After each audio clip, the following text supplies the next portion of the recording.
Estate Agency X, the UK's #1 estate agency podcast discussing the future of estate agency, entrepreneurship and business of hosts Mark Burgess and Rob Brady.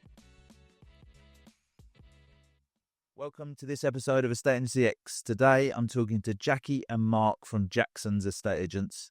We're going to dig into over 20 years, 30 years of estate agency with Mark's background. We're going to dig into how they managed to stay sane, working together and living together, the things that they found out about hiring staff and making sure that everybody's working in a company that they actually enjoy, how they keep their fees high, how they adapt to new technology. Hope you enjoy. So, Mark, Jacqui, thanks for coming in. Can you give us a bit of background on yourselves, how you got into agency, the company, how long it's been around, that sort of stuff? Okay.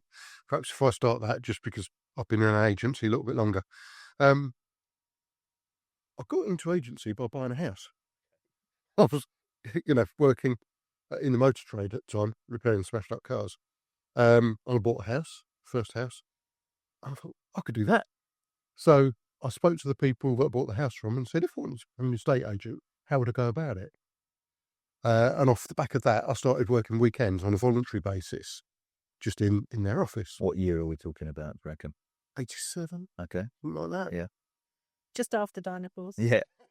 Just after the war. Yeah, the Boer War. So I did that for a little while, and then a full-time position came up, and they offered me that job. And I couldn't afford to take it because I just bought a house, and I was used to being paid weekly, and they wanted to pay me monthly. Well, hold on a minute. So you went from you were going from voluntary to paid, but you couldn't afford it. Oh, because you still had your other job when you were working voluntary, right? Yeah. Right. Okay. Yeah. Yeah. So I was on the voluntary basis. I was just being a weekend neg. Yeah. Saturdays and Sundays. That's all I was doing. So I couldn't afford to take it. So I jacked my job in, and I went selling double glazing. Did that for 6 or 9 months or something, and built up enough money then to be able to make the switch from being paid weekly to monthly. And then I went back and said, right, okay, now I can afford to take the job. Yeah. They said, sorry, the job's gone. And so that's how you got into estate agency. That's how I got into it, yeah. And then how did you switch from that to opening your own estate agency? Okay, I worked for this independent agent for a while, and then I made a move to a corporate, and I worked with them for a while.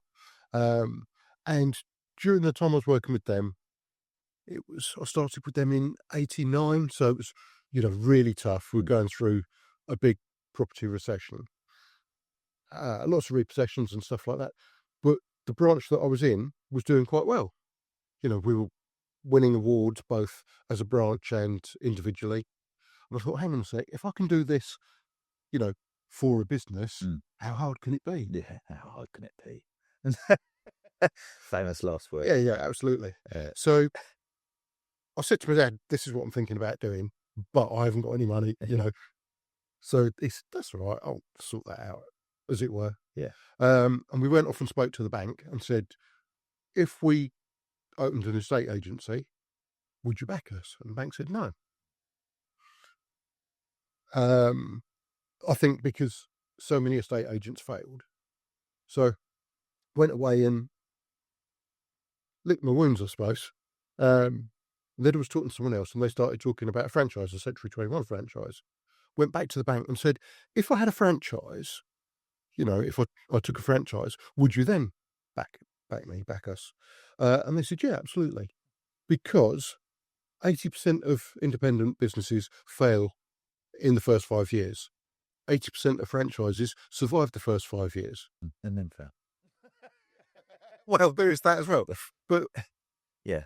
But so with my dad's backing, and he put his house on the line. So, he put up money to get us off the ground, and then put his house on the line to secure the overdraft. Yeah. And he was working elsewhere. Yeah. I opened the office, and the office that we're in now, which is the first office that we started in, was the office that I first started weekends on a voluntary basis. That's mad, isn't it? Yeah. Just for the listeners, because they won't know, my son's currently live editing this podcast, and Fraser, I won't be putting my house up for you to start a business. Don't get your earbuds. Wow. So what year would you say that so that was a franchise? Yeah. What year would you have started that business? 92. 92. Yeah. And then at some point it converted its way over into being not a franchise and it just being Jackson's, right? Yeah, so 2000, 2000. we came away from the Right. franchise. Okay. And Jacqui, how did you get into it and into the industry? And then how did you end up like working with Mark? So the industry, I thought, oh, that looks good, and just went in as a typist. That wasn't going to work for me. Yeah, so I got asked to leave my first job after 6 months. I didn't pass my probation period. And the manager there claimed that I had too much personality to contain within the four walls. I should never have told him that it was his lack of personality that was the issue. So then I went to another corporate agent, and I worked in corporate agency and never seen that I was going to do anything else. I was very lucky. I was very successful very quickly. And What was you doing there? So I went in as a senior neg. I'd never listed a property in my life, but I thought the blokes that I work with can do it. It can't be that complicated. Yeah. If I can do it, can't Yeah, so it can't be that complicated. And just kind of like blagged my way through it. And then within 18 months, I'd got my own office. And that was all going really, really well. It just kind of grew from there. And I never seen myself working as an independent estate agent. Mark and I had got together and we had our son, and I wanted to go back to working less hours than I did before I had him, obviously. But Mark thought he'd throw a spanner in the works and get a place at university at the same time. So he got a place at university. We had a child under one. And I said, I'll go and run the office for a couple of years for you. That won't be a problem. And here we are 25 years later. How hard can it be? How hard do it be? Yeah. And it's been a tough ride in some ways, isn't it? 2008, 2009, that was a really tough one. Yeah, absolutely. But Yeah. we've come through it. But we've come through that, and we've come through it really well. So, Nice. and now I can't imagine ever being focused on working for anybody. No. So, all right. And so now, how many people work for you guys now? There's 9 of us in total. Nine people total. You've got a very established independent agency, compete against bigger brands, smaller brands, very successful lettings, sales, all of that, right? Yeah. So let's just try and dig into some of this then. So first thing we've got to talk about is, living together and working together. For anyone who's listening to this, like how does that? I mean, obviously there are down parts of it and up parts of it, but like, how do you manage to stay sane at all with that situation, like without it taking over every moment of every conversation, every dinner, No, it does take over your life. It does take over your life, but what I've learnt is do what Jacqui says and you get an easy life. Because we've got completely different styles. And if we were both going hammer and tongs at it, we'd be butting heads all the time. Yeah. And it would be a nightmare. But we work in different departments. Yeah. So Jacqui looks after sales and she looks after the team, so whereas I'm involved in lettings and the money and that side of it. So yeah. And are either of you, I daren't use the word in charge, but is there even if the other person doesn't like it, is there a final say? Is there somebody that's like... Yeah, your final say. It's your business. Yeah. I've got the final say, but Jackie's in charge. Yeah, that makes sense. It's the same with my business. Me and Hayley. I've got the final say. No, you do have the final say. Oh, Yeah, absolutely. I would only ever you're- push. I would only ever push for something that. Yeah, you'll push It's to the right point where you that- go, look, I don't agree, but Yeah, I don't agree, So but it's it- your yeah. name above the door, love. Yeah. Crack on with it. yeah. That's such an important thing, I think, because I've had business partners in the past whereby we were all just equal partners. We all started the business together. And what I found in those businesses was that we'd sit in a room and have what was a debate, but just an argument. And then we'd all go home and nothing got Nothing's solved. resolved. Yeah. Whereas like when I started this business and then Hayley came on board and she didn't have that ego, but she could tell me how it was because obviously she can talk to me however she likes. Yeah. But at the end, she didn't have an ego to go like, well, I thought it was my business too. She just like, obviously it is her business and her life depends on it. But she's like, well, you make the decision. It's up to you. I don't agree with you, but you do what you want. And we're very much on that, aren't it? It's your name above the door. That's I'll show you how to do it and I'll make you money. Yeah. But you're free to fuck it up. Yeah. You are sheep. But let's make no bones about it. Jacqui is the face of Jackson's. I'm very much in the background. Right. But yeah, and you're very much out of contact now with estate agency as it is now, aren't you? yeah, because I'm not public facing. Back office. Yeah. So I think as soon as you're no longer customer facing, I think you lose tabs on where you are with it. Yeah, and what the issues are and Yeah. sort of stuff. Yeah. Yeah. So how do you go about, because obviously the company means so much to you guys, it's your lives if anything. Yeah, how do you go about trying to make sure that you have staff whereby it matters as much to them, or does it not need to matter as much to them? Like, what I'm trying to get at is like, how do you get over the problem of finding decent staff that you feel represent the company as well as you would? Well, there's a question for you. We are very lucky with the team that we've got. They're all very good at their jobs. The issue that we have that lots of businesses are having nowadays is about the transience into communication, videos, AI, all of that. We're all of a certain age. So you've got lots of good stuff in the backing of it because you've got people who've actually worked a difficult market. You don't survive in a difficult market if you're no good at what you do. Yeah. But it's adding in the extras to that and getting people over to that idea, I think, is the hardest bit of it. And to me, it's so blatantly obvious that I don't understand why people can't come on board. So it's just having that tolerance for that. But I think basically I will say to all of them, do you still love your job? Because if you don't, you need to be going home. I'm too hard to work for if you're not committed to what. Yeah. To commit to what personality in these four walls. absolutely, yeah. Yeah. For you to sit there like that. Yeah. It's like, are you having a good time? Tell your face. Yeah. You need to be. Yeah, you need to be on it because it's not. I'd say very much for myself and for my valuer Dave, is a way of life, and I don't know if it's a good thing or a bad thing, but we both work in the area. We live in the area that we work in. So you get so well known that there's no escape. There is no escape from it. So people do feel like they know you. Yeah. And that's been our success, and that is lovely.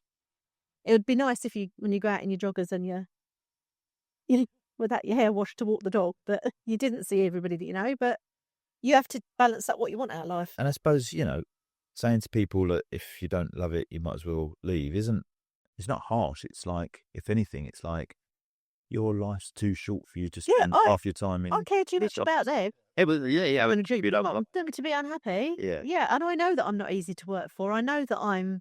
Well, you're easy to work for if the person likes working for you. Yeah, I am exacting. I am exacting, but that's what's made us. That's what set us apart.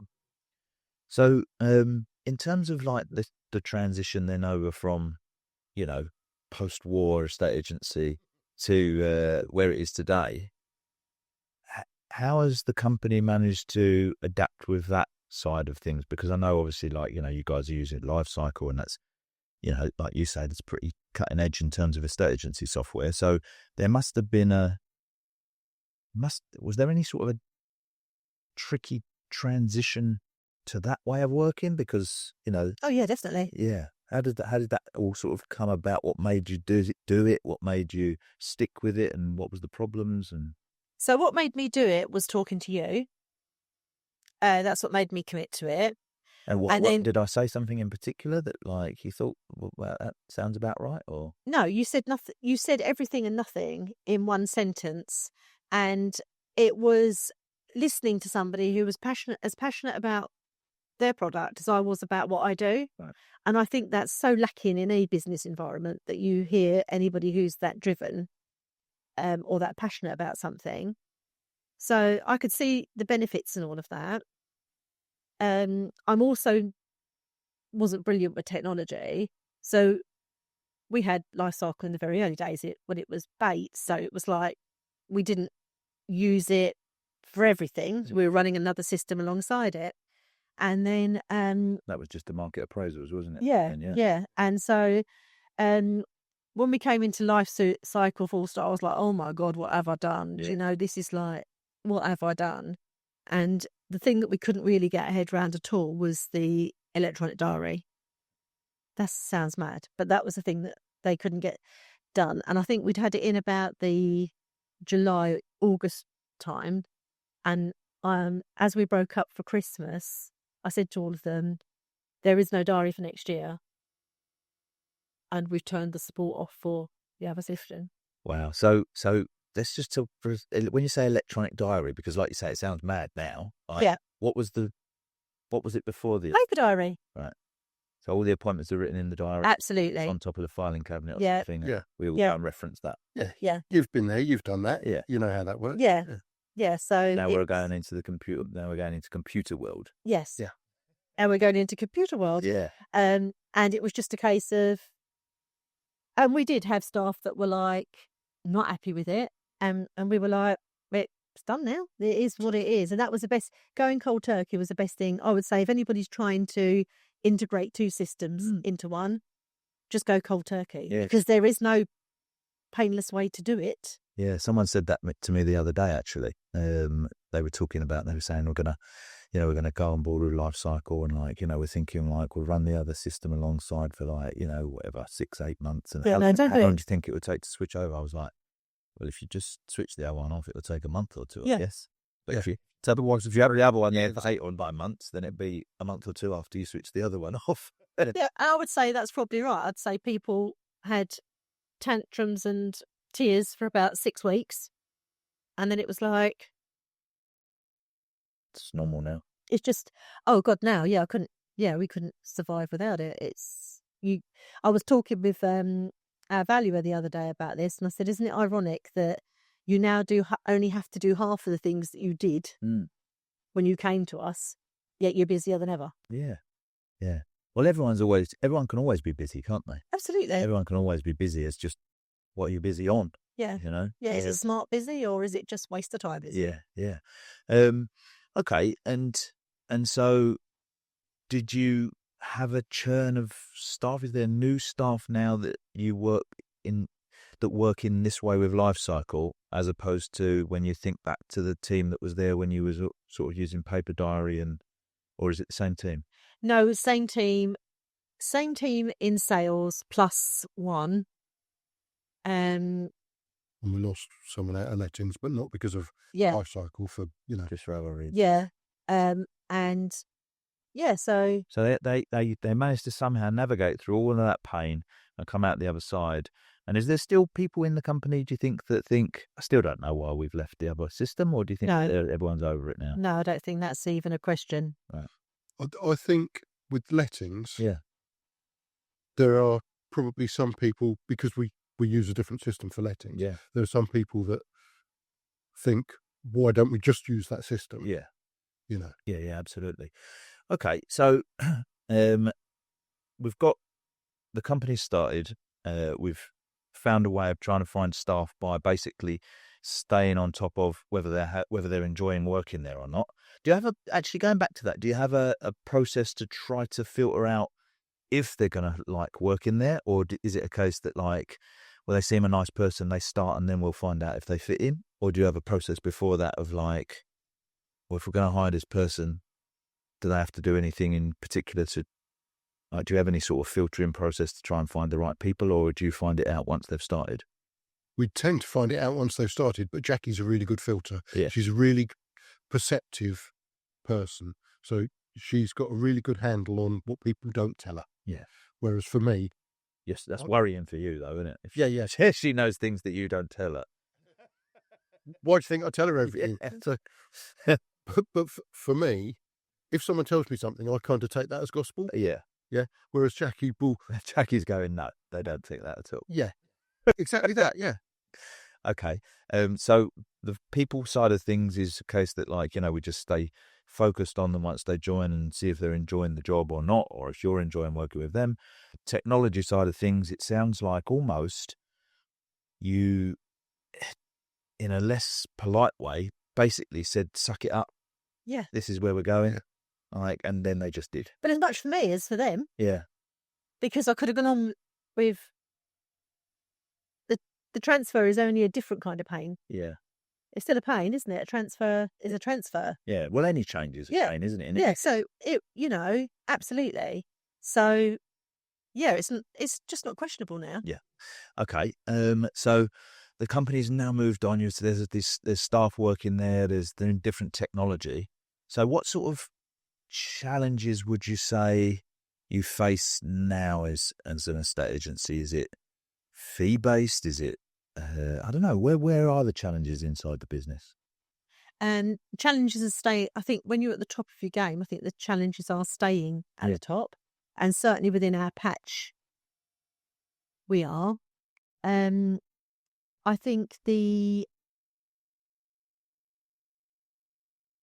continuing to encourage other people to come for the ride when you're almost making changes every other month to update where you are, because so much has moved on, hasn't it? With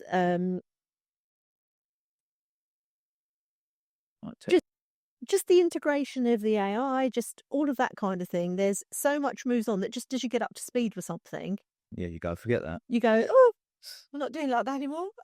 Or did you know you can now do this? So what, making people not feel like, making people believe that you know where you're going with the business, is that a challenge, do you think? Right, as opposed to them just thinking like, I'm not listening to this anymore because you change your mind next month.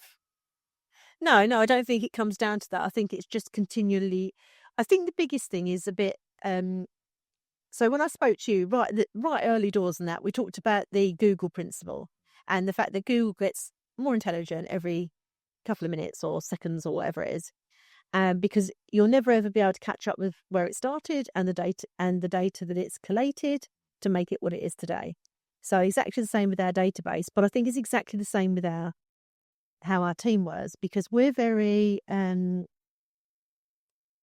very focused on social media, videos, being in people's mind, and not just for a estate agency, but for being part of our community, just being present, just being part, and very much that side of it always has and very much matters to me. Because I think we are in a very fortunate position, and I think we lose sight sometimes in our industry of how fortunate we are. So bringing people along for the ride with you. So, and I got involved in the video side of things during COVID, not through choice. I mean, most people who know me won't know I won't even look in a mirror, or I don't do girly, I don't do dressed up or anything. But I got involved in that because it's the only way you could show people properties, because there were so many restrictions. I remember. So, and for us, we were really, really lucky during COVID that most agents just went, oh, we're being furloughed, we're off home then, we won't do anything. And they didn't. And I was just like, well, there's no way I've created this business and I'm sitting home doing nothing. And I've got a child and school fees to pay. So, let's crack on with it. So we kind of wiped up during that time. And that gave us, I suppose I got the chance to experiment then when there was nothing to be judged against. And because some of the team didn't come along for the ride at that time, they are now in a situation where what they're doing is being compared with what is. So what I do is now 5 years on. Yeah. And I'm like, well, I've had this conversation with you. I think Dave said to me the other day, if an estate agent's not doing video, not considering AI, where are they going to be in 18 months? And I was like, unemployed. Because that's the reality of our game at this moment in time, isn't it? It's all about, we were talking with Simon before we came in, and I said, I really think that we'll all have our own YouTube, Vimeo channels, whatever, and that's going to see the portals off that eventually. And he brought up the point that, the consumer is generally lazy. The reason that Rightmove is so successful is because people like a one-stop shop. And I said, okay, then I'll caveat that. It's not just that it'll make the portals, won't make them go away, but it'll make them less significant, and it'll mean they're less significant to an agent to be able to conduct their business successfully in an area that they dominate. So they will then no longer have you by the short and curlies, as it were. So the obscene amounts of money that you have to pay will be optional. Yeah. But if you've not built that market now, you won't have the consideration for that to be optional at that time. Yeah, it's so true, because I was thinking the other day, I encourage a lot of agents to do video. And I remember when you first started doing video, I remember exactly what you were talking about, the anxiety and all of that Yes. sort of stuff. But like you say, that you were, in hindsight, looking back, exactly as you're explaining it, you were lucky in the sense that before COVID, if you did video, it was like you were purposely putting yourself out there to be shot at. Yeah. During COVID, it was like, well, it has to be done this way. Yeah. So everyone sort of just accepted it, didn't they? But I was chatting to an agent the other day who was just talking about the fact that, I know it was on LinkedIn, I saw a poll. Do you prefer properties with video? Do you prefer looking at video of properties or photos of properties? And like, my first instinct was to click to vote for video, because I encourage a lot of agents to do video. But then I thought about myself as a buyer, I just look at the photos. And if I like the photos, then I might go and watch the video, or I might not even watch the video. Then I'm just thinking about it, thinking to myself, it's quite mad, actually. I think every agent should be doing video, but when I think about it, it's nothing to do with selling the property. Like, they just need to be out there. They need to be present. They need to be on social media. It's just a brand. An advert for you. Yeah, It's it is like, just a brand. it's an opportunity to have an excuse to do some content. Yeah. Because otherwise you go, I don't know what to do content about. Yep. It's like you show people around houses and you make sure your face is on it. Yeah. And they go, oh, I know that bloke. Yeah. He does the properties. So it's quite mad. And as you say, like, going forward, I mean, if you're not doing that, will you be out of business? Maybe, maybe not. But you certainly won't have as much notoriety as a person who is doing it, would you? No, stands to absolutely. reason. Yeah. Like, if you did no marketing, less people are gonna know about you than if you did do marketing, and this is just a form of marketing, right? So where do you sit in all of this then, Mark? Like, because Jacqui's got this, she's picked this ball up and run with it, and like sales is going, and we're do video, and we're doing this and doing that, and you're on the letting side of things. So like, how does that side of the business look at the sales side of the business, and how does the sales side of the business look at the letting side of the business? Do the lettings people all do that stuff, or is it just two separate companies? No, it's all one company, but Jacqui is training, Jacqui does most of the front of house for everything. Yeah. But she's training one of the lettings girls to get more and more involved with videos, and she's telling along for the journey, isn't she? Yeah. She is getting more and more involved. Okay. And do you guys sit down and talk about how that's all going to work, or is it more a case that, like, no, you run that side of the business, you don't have to worry about it, or you still have to sort of run it past each other as to, like? No, I wouldn't run it past you. No, you just go do it. I wouldn't bother running it past you. Well, there's no point. He needs to be good at what he's good at. Yeah, because you've got this thing. Yeah, and that's my responsibility. And you can accept that, even though we've established you get final say. If there was a huge catastrophic decision to be made, you can accept that, like, but this has nothing to do with me. Yeah, absolutely. Yeah. So, like, even though I've got an opinion on it, it's kind of irrelevant because I'm not the one who's doing it, right? Yeah, exactly. Yeah, because we all have different opinions. Yeah, and we've got hugely differing opinions. Do you work that way with your staff? Like, do the staff have the autonomy to make decisions on things like that, or do they have to? They should have, but I've been too much of a dictatorial manager for them to do that, and that's a process that I've been trying to change. Okay, so what have you done that you think you shouldn't have? So I think so we still very much run a system whereby everybody has a job allocation. So we have a valuer, a sales manager, a sales negotiator. Everybody is a sales progressor. Everybody is responsible for an area of the transaction. And for me, that's always given me accountability to people, because if there's a common trait that property's not getting rung out or that it's not being progressed properly, then I know exactly who's responsible for it. I can go to them and we can identify a training issue or identify the fact that they're not that interested in what they're doing. So perhaps they need to be doing something else. So that's always been the way that it's done. That's the way we've always run our business. I mean, I know a lot of estate agents now run it as jack of all trades. Right. And it's just never been my style. And so for that, what I've done is kind of made it difficult for myself now, because they wait to be told what to do. Right. And we've had a transition in the last 18 months where I'm trying to get them to do what they need to do. Yeah. And the thinking. But of course, that's not going to come easy. No. But I think really in the last couple of months, I've readjusted my thought process on that. And how are you looking at it now? that they have got to do, and I've back down the same line as if you're not happy with doing it. That, and kind of my thing on it now is if you're not happy on doing it, you do need to be looking for something else, because you won't have a job. Yeah. Not because I don't want you to have a job, but because It's not going to be it's fine. changed. That position doesn't exist anymore. Yeah. Yeah. Because you guys came to the AI workshop we did a couple of weeks ago, and do you think that they're scared that AI will replace them as opposed to how they can use it to do the job better? Yeah, I think so, to an extent.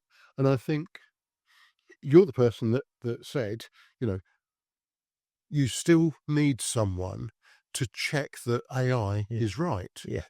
Because AI doesn't just take over. You have to make sure that the things that it's saying are the things that you want it to be saying. Yeah. And not that it's going rogue somewhere. Yeah, absolutely. Because the AI that we're talking about, the large language models, they hallucinate when they're given too much unstructured information. They just make shit up. Yeah. It sounds very plausible. Yeah. And if you weren't really that au fait with the subject, you'd just believe it. But Yeah. if you are familiar with the subject, you'd quickly be able to go, this is giving the wrong information to a tenant. Or even just the wrong vibe. Yeah. Because I wrote something a couple of weeks ago before I went on holiday, it frightened the life out of me, because it was a case of, it was saying to me, well, we've read this and you have a very casual style of writing. Would you like us to rework this in your casual style, or would you prefer a more structured approach? Yeah. Really? Yeah. She's, I thought at least it's asked me. Nobody ever answers. But even AI is asking me.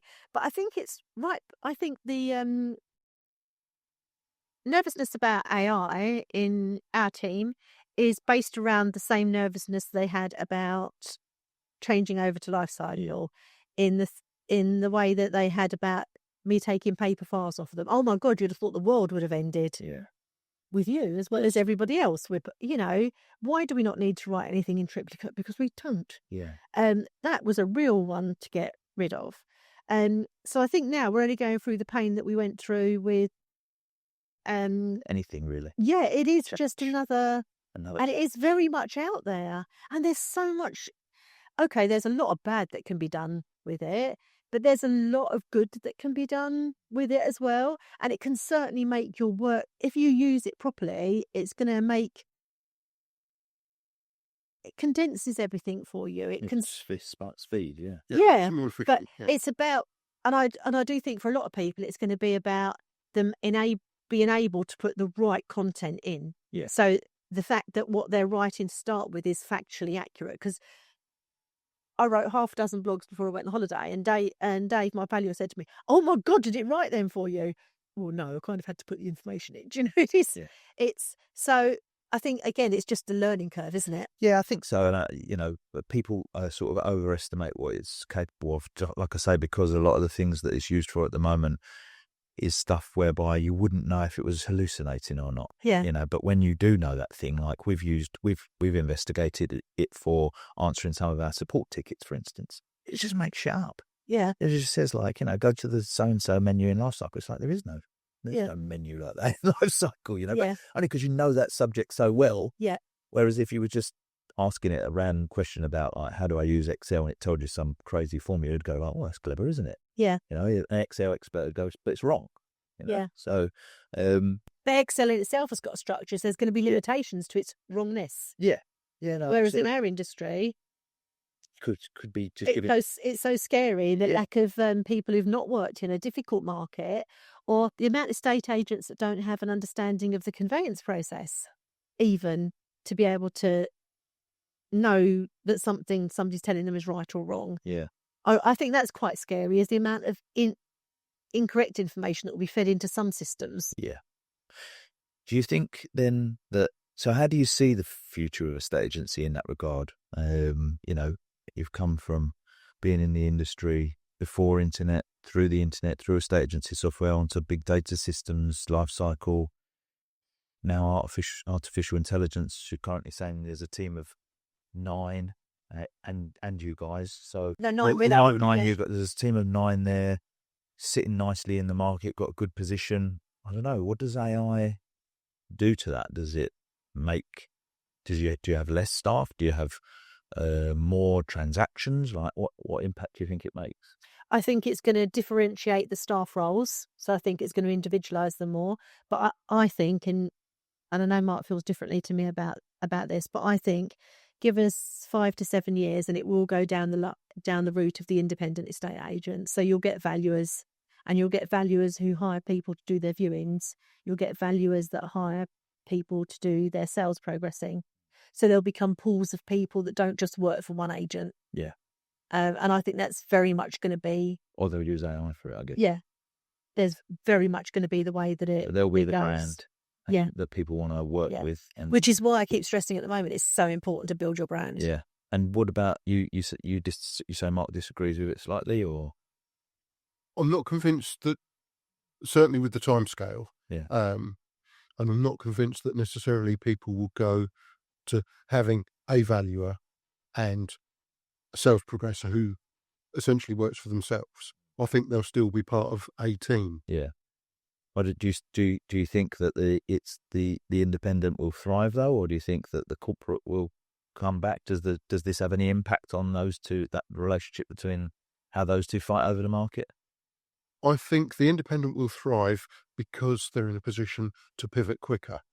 I think corporates are big tankers, aren't they? Yeah. That take 3 miles to stop, whereas an independent can stop on sixpence and go in a different direction. I don't just think it's that, though. I think if you look at the corporate environment and why so many of them were set up, look at the Pru and the Halifax, the Woolwich, all the big names that we work for.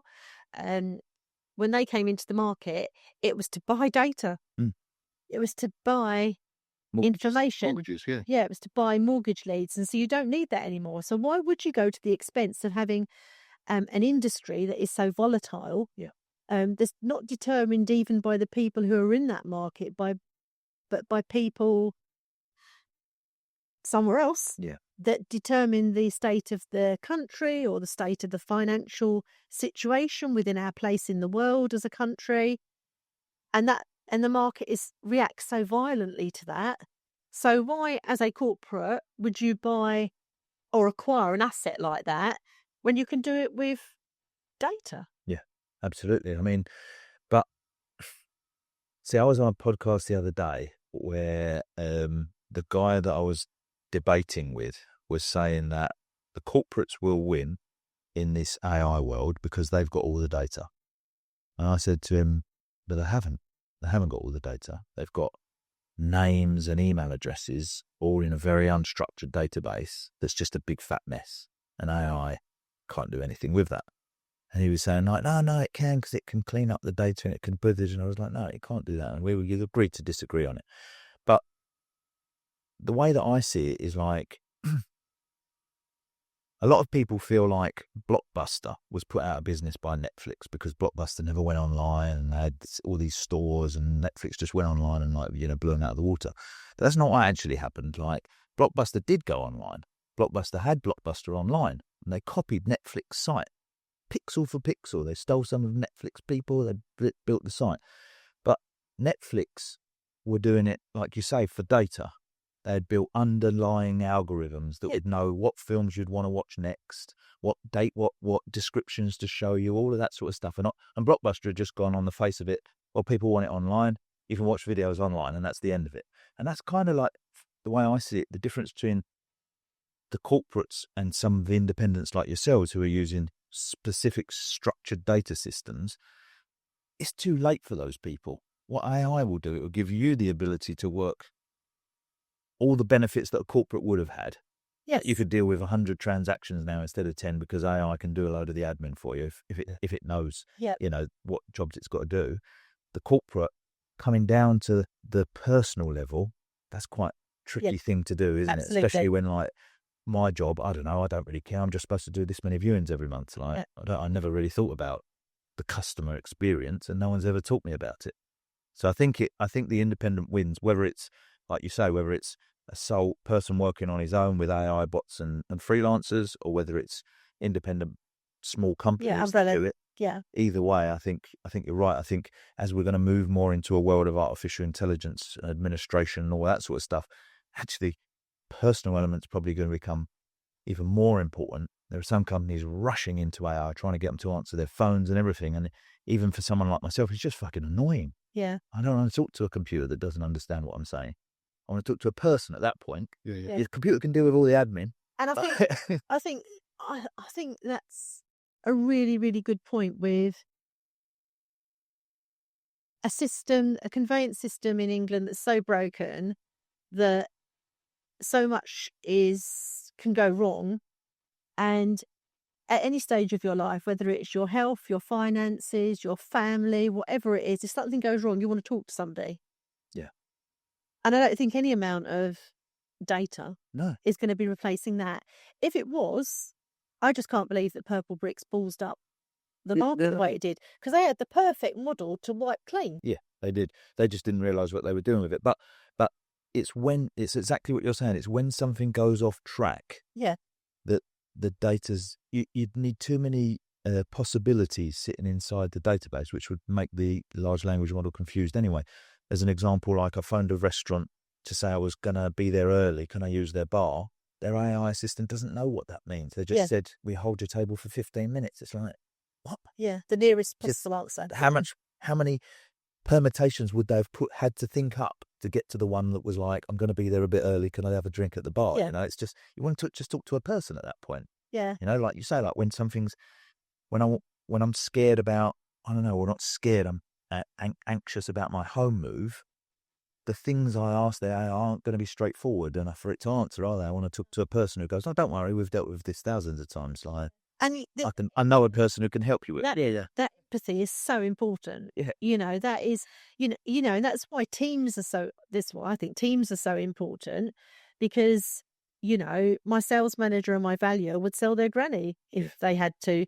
My sales progressor has got the patience of a saint. She deserves to be sainted. That girl, do you know? Yeah. With what? So you need completely different personality groups to do different aspects of the job if you're going to do it properly. Yeah.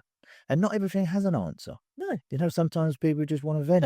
And sometimes people just want you to go, there. Yeah. I've got you. Yeah. I hear you. Absolutely. Okay, so before we get to the end of this, I just want to talk to you guys about another subject that a lot of agents out there have struggle with, which is, the fees side of things, how to charge the right amount of money for the service in order to end up making a profit, so that not everyone in the company except you gets paid. So I guess over the years, you've done it for long enough, you must have been through that battle. Yeah. How do you deal with it now? What advice can you give to people that are sitting there thinking, we just don't charge enough, and I don't think we can charge any more? Yeah, just believe you're worth it. It absolutely comes from the belief that you're worth it. And we have this side by side in our office. Yeah. And Dave has got a lot better with that. Absolutely. And he's got a lot better with that because we're continuously market leaders. So now he's beginning to understand his worth in that. But all the way through, I'll turn business away. But then that's me as a person. And I will say to somebody, but I am worth every penny. Yeah. And if you haven't bought into that, then you haven't bought into who I am. And that's really, to me, that's really, really important, because if you can't sell yourself, how are you ever going to get the best price for somebody, the best deal for somebody, the best? Yeah. Yeah, I absolutely categorically believe that I am the best person in our postcode to do that job without exception. Yeah. And that has got to be worth an amount of money that makes it worth me doing it. Yeah, of course. It's like, back with you put it into like, haircuts or whatever. And when I had hair, you to pay different levels for different stylists, right? Like, so you can go with the cheap one, the medium one, or the I'll expensive. tell you the one that cracks me up. And I had this conversation only a week ago. So if you go online and you order something, we all pay for Amazon Prime or whatever, but if you go online, you want something, so they'll say, oh, your delivery is $3.99. If you want it on 3 days, it's $5.99. If you want it Tomorrow. it's $9.99. And I would say that probably half of the people who order online, because they're crisis buying, order for tomorrow. Now, we've been out to a property, photographs, nothing's been done on it, and we have 2 offers on that property. So the seller wants to not pay all of our fee because we've not done all of our work. We are the only industry that expects people to pay less for more service. Yeah, it's crazy. That absolutely fries my brain. Yeah, there's a story about it where this software company, all their servers go down, and they call out this engineer, and he comes along, looks along the servers, and he finds this screw, and he turns it, and all the servers come back on, and he gives them a bill for 10 grand, and they're like, "You've been here like 5 minutes. Can you just like break down the 10 grand bill for me?" He's like, "Yep, it's £5 for turning the screw, and 9,995 for knowing which screw to turn." Absolutely. And that is it. But you have to act, and I do. And the likes of you and Rob will know how anxious I am as a person ordinarily. But when it comes to the business, I absolutely know that I am worth every penny. And what I say to most people is, if I'm good enough at what I do, you should never need to find out how good I am, because things won't go wrong. And you only find out how good an agent is if things don't go the way they should. Yeah. But it's crazy though, isn't it? It's like you've got them, the buyers, straight away before anything else, because you're a business that have been there for 20 years and so on and so forth. So you've already got all this. That was why they came to you in the first place, rather than you've got to make it all up.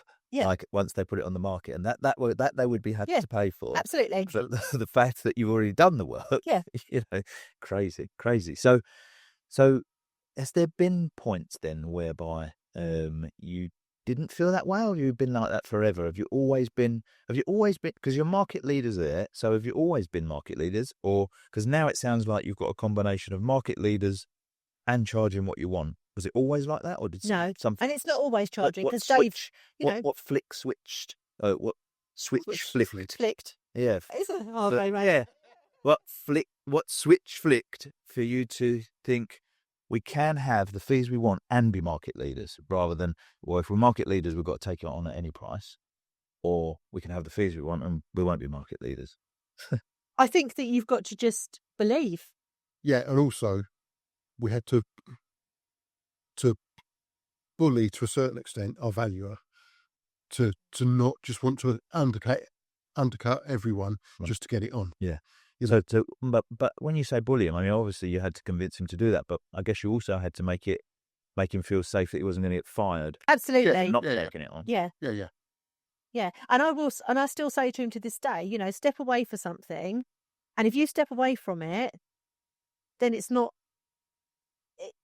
It would never was business. Yeah. If you've got that feeling right at the beginning that something's not right, you can guarantee that it's not right. Yeah.